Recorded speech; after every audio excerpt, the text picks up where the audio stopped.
Hello and welcome to the Al-Attiyah Foundation podcast. My name is Stephen Cole, and today we are delighted to be joined by Ms. Joumana Hosri.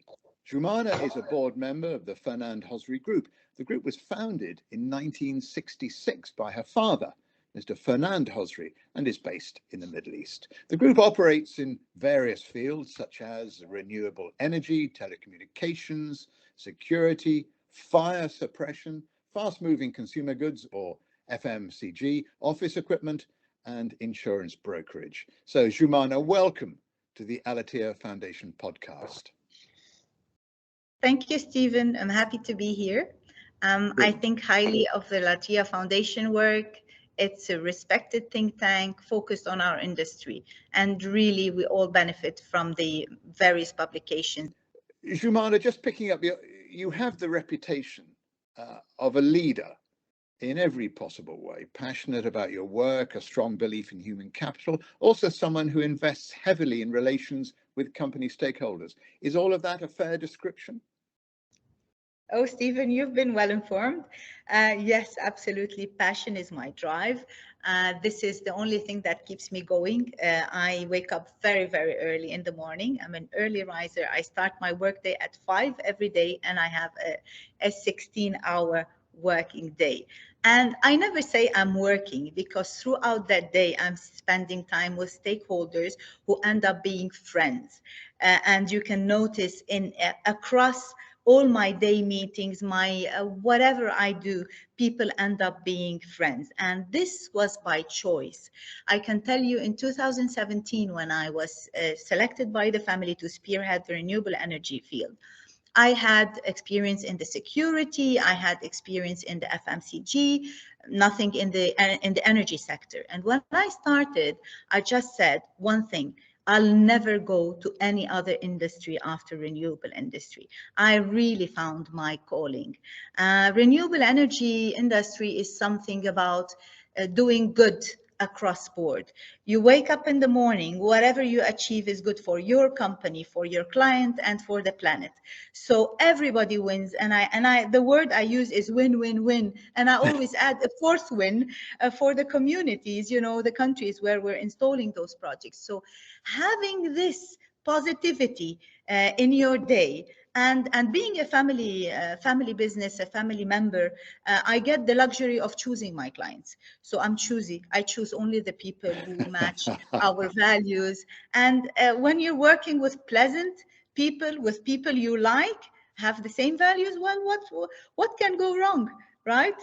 So I so agree, and it's infectious, isn't it? When you have somebody with such enthusiasm and commitment, people pick that up, and your kind of commitment has meant you've led the company to become part of the UNGC, the United Nations Global Compact, and in 2019 you won the Visionary Leader of the Year at the Construction Innovation Awards. So why do you think you received that award? Oh, I'll tell you that story. And I'm going to share something. I'm nominated for tomorrow's award as Sustainability Pioneer of the Year. So let's hope that tomorrow we'll be adding this recognition.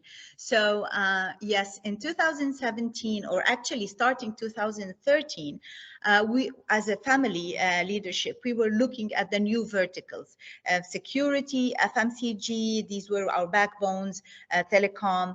So we were looking at the new verticals to ensure, because as a family business, you want to make sure that generations to come will have a sustainable business. So sustainability or renewable energy made sense at the time. So since 2013, we were looking at this sustainability vertical. It was too early for the MENA region. As you know, our group is in the MENA region. So 2013 was too early. Coming too soon? is not good for a family business, right? So we waited the right time. 2016, we got everything right. 2017, we started when UAE and Lebanon were the first markets. And I will put aside Jordan that had, Jordan was completely complete, but this is not one of our strong markets. So we looked at Jordan and said, we'll do our learning there and we will implement once our markets where we are strong, like UAE, Lebanon. In 2017, the market was ready for newcomers or for the renewable energy sector and the solar in particular. We came in and looked at a new model to go to market. Previously, like other family businesses, we were agencies. We represented global brands in the area. This was mostly the activity of family businesses. But this was short term. It was the end of that model. So in 2017, we said we want to be let's say we want to joint venture with one of the manufacturer of the solar panel. This was a unique and innovative model to do. And we selected from Bloomberg list the first or the biggest family business in solar. The top 9 manufacturers on the Bloomberg list in terms of size were corporation or state-owned companies. As a family business, we don't speak the same language. The number 10 was a family business, a Chinese family business who was already 30 years in solar panel manufacturing. So this is the family we selected, we approached. We were introduced by a European family business who was our partner in Europe and knew them well. And within this, let's say, trust factor, we started a joint venture with the Wang family, with the Zenshine PV Tech company, who is at the moment 10th biggest solar panel manufacturer in the world, still had the same ranking in 2017.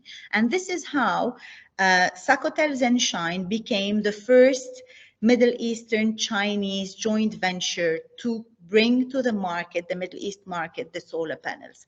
And this was innovative. Because there were 2 models until then: agencies, so distributors of solar panel manufacturers, or subsidiaries.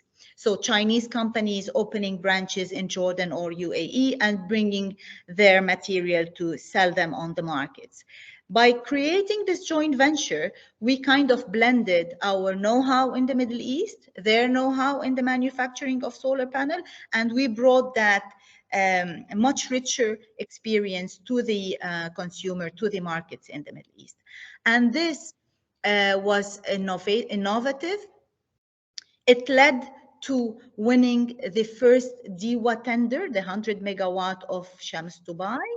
And this ensured the sustainability of our family business and was part of the reward of the visionary leader.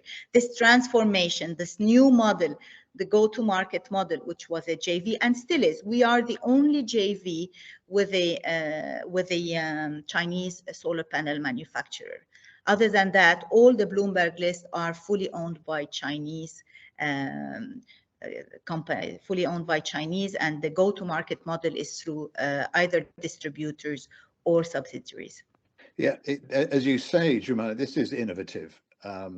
Just to go back a little, this is a joint venture between Sacotel, yes, which is one of your subsidiaries, and Zenshine PV Tech, a major Chinese manufacturer of solar panels. And China, yes, of course, is the biggest manufacturer of solar panels, absolutely, in the world. As CEO of this joint venture, are you a seller or installer of solar panels? Thank you. This is a very pertinent question, Stephen. So when we created this JV, the JV core business was to bring to market the solar panel produced by Zenshine PV Tech, which is the HQ, Chinese HQ.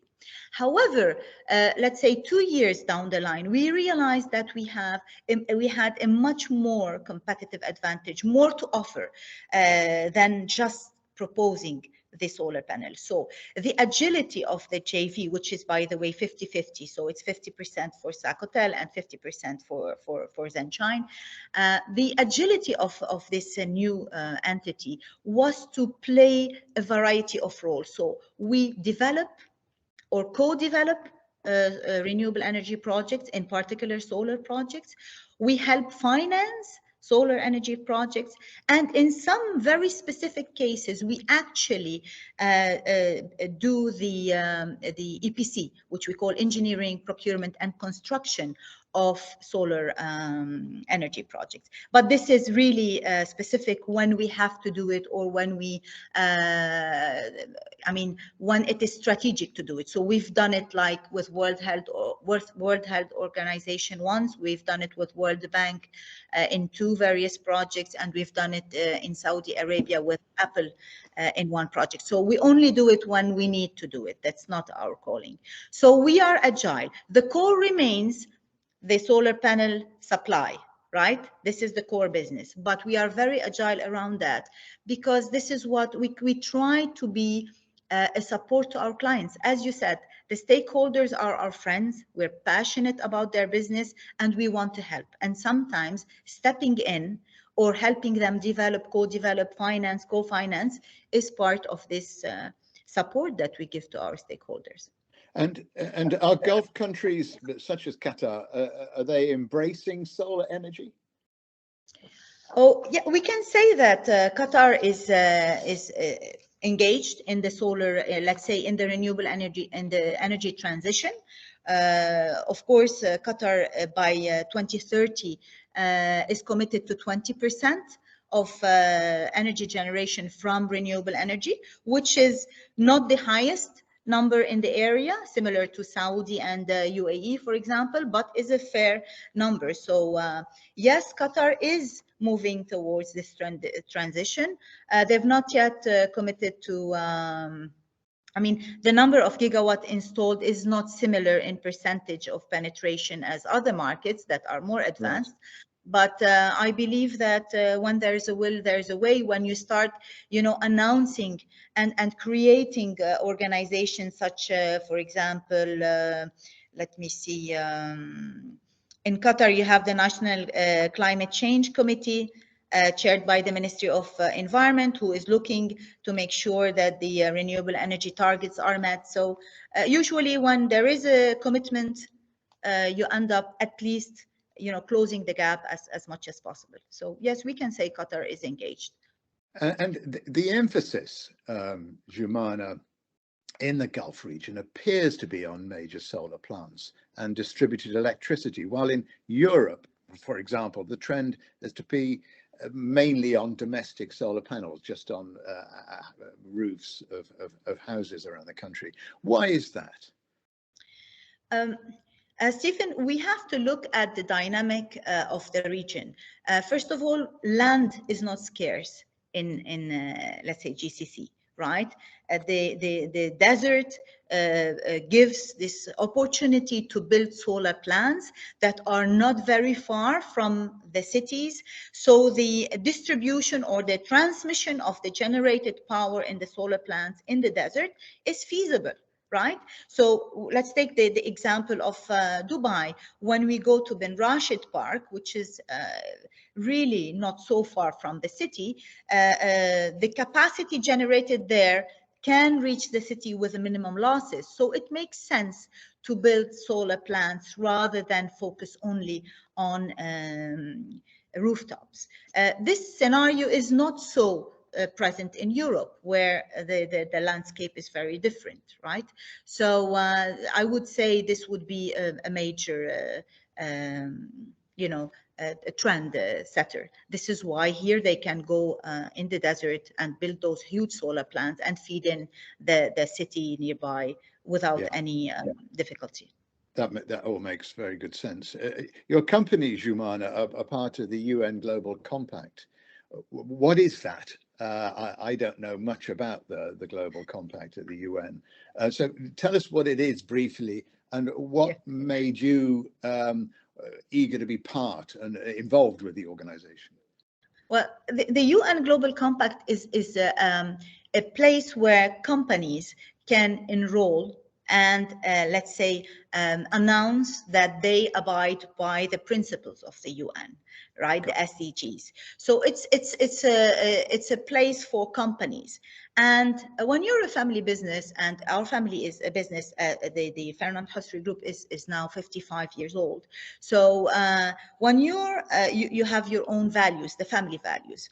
And when we entered this, let's say, renewable energy industry, we realized that our values are very much aligned with the UN values, right? And we said, why not participate in the UN Global Compact as part of, embracing this new transition in our group. In end of 2016, I remember I was on a plane with my brother, and we had to write a letter to the president of the UN to, request the enrollment in the UNGC, which is the UN Global Compact. And we did it. It was in December 2016, and early 2017, we were already part of the UNGC Lebanese chapter, where our HQ is. I remember we were 42 companies back then, just 42 companies in the country enrolled in this UNGC. The main purpose is to first educate the company stakeholders, all the employees, on the SDGs. What are the SDGs, right? And then select a certain number of SDGs that are matching with the company values, and say, well, for example, in our case, it is always eradicating poverty, because we do a lot of, social activities to help within the communities where we operate to eradicate poverty. We always abide by gender equality because it happens to be that our board is majority female, women led, and our group, our chairwoman is a woman, my mother. So you see, it was easy for us to abide by the gender equality Well, ratios. You say easy. I mean, the construction industry, the energy industry in the Middle East is largely considered a man's world. So you're breaking through all kinds of glass ceilings, aren't you? Absolutely. But it was very easy for me, Stephen, because I came after my mother, who started 55 years back. So she must have suffered in the telecom business, being woman CEO back then, general manager, they would call them. It wasn't common to call CEO, a company owner in the construction field of telecom. That was a suffering. And I know I've heard many of her stories, leading a technical company with majority male engineers, male technicians. It was very hard for her. And we see pictures, a part of our family museums, where she is in conferences, where she's the only woman in a conference. So imagine that 50 years back. So when I joined, already well ahead of her time. Exactly. So when I joined, it wasn't that hard, because within the organization itself, they were used to having this woman leadership. So within the organization, that was quite smooth. Now with our stakeholders, again, smooth, because they were used to having Mrs. Hosri. And then when I came, I'm the elder. I'm the elder of my siblings. So I was the first to join the company from our generation. So again, it was, natural within this family organization to have women, and within our stakeholders. Now, when you go out of that, of course, it becomes more difficult, because this is not reflected in the industry. And when you travel, this is where, again, you travel to other countries. And I started 27 years ago. Even UAE was hard for me. And I'll tell you in honest secret, in UAE, I used to be accompanied by an assistant of mine, who had worked with me a long time. And at the end, we realized that people would listen to him more than me, because he was a male. And we, in the early days, started role playing. And I would say, okay, this is the message we should relay. So go ahead, go ahead and present. I like it. But you were pulling all the strings. So, and I sometimes found myself not even invited for the dinner after the business meeting. Wow. So he was invited for the dinner, and I would stay at the hotel. And yeah, it was hard. Um, but But you you've have to be certainly you've creative. moved on since then, Joumana, and you've won Yeah, several big awards, yeah. especially for solar projects, because you're quoted as saying, and it's indicative of what you've been talking about. Human capital must be nurtured in your companies. Very briefly, what steps do you take in your companies to achieve that, and what lessons can other companies perhaps learn from you? First of all, being a family business, and I always like to say that you have seniority because you have seniority within the employment, let's say the employees, because they end up, if they abide by the values, they end up being or feeling like extended family. At least this was the old feeling of employment within family businesses. We kept that. We nurtured this. We have a seniority. Our average seniority is 15 years. If you take the newcomers and you know the what we call our wise employees, because we call them the wise ones. In other companies they in other companies they would refer to dinosaurs, and we would say our wise leadership. Yeah, and you would have really senior employees that are very wise in the industry of their expertise, but diminished physically and even mentally. So we tend to give less hours. We tend to give, you know, facilities, work from home, consultation contracts, stuff like that, just to keep this DNA within the company, because this experience is valuable.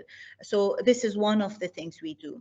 Then we educate a lot. We have a program within the company where we subsidized, and I think this is the 7th year that we do it. We subsidize across all Lebanese universities, the graduating marketing class.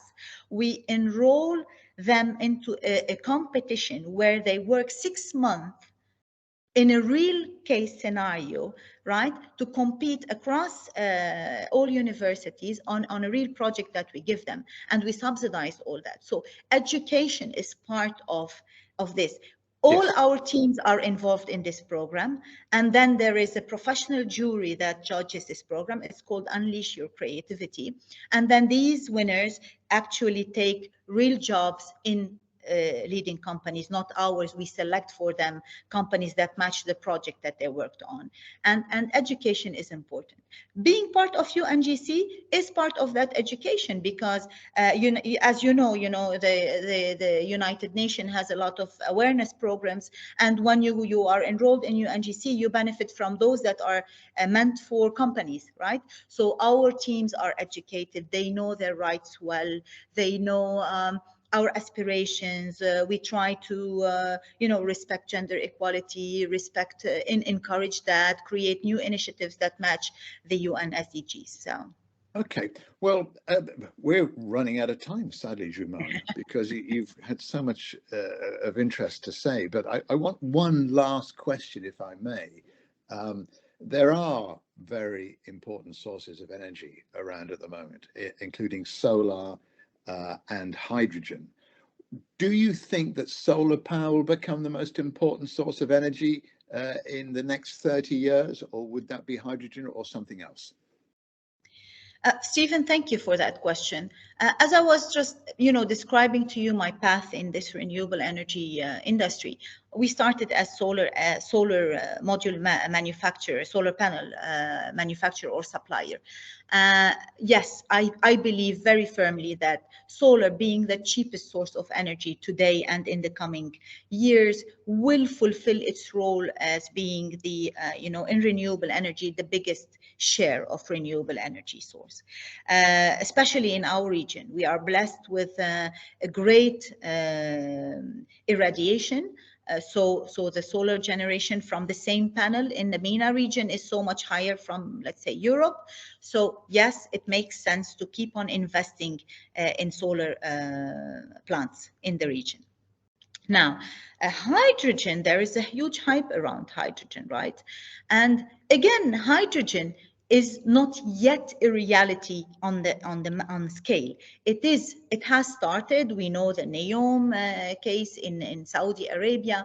What I believe is that hydrogen will play a major role soon, especially in our area, where countries like UAE, Saudi Arabia, and Oman, and also Egypt, have very ambitious plans to become exporters of hydrogen. So getting ready for that, we have signed a hydrogen cooperation with the leader that manufactures electrolyzers or hydrogen generation systems in China. So now we are connected to the 10th biggest solar manufacturer in China and the #1 electrolyzer manufacturer in China. So we can bring those two technologies to the area with our local expertise.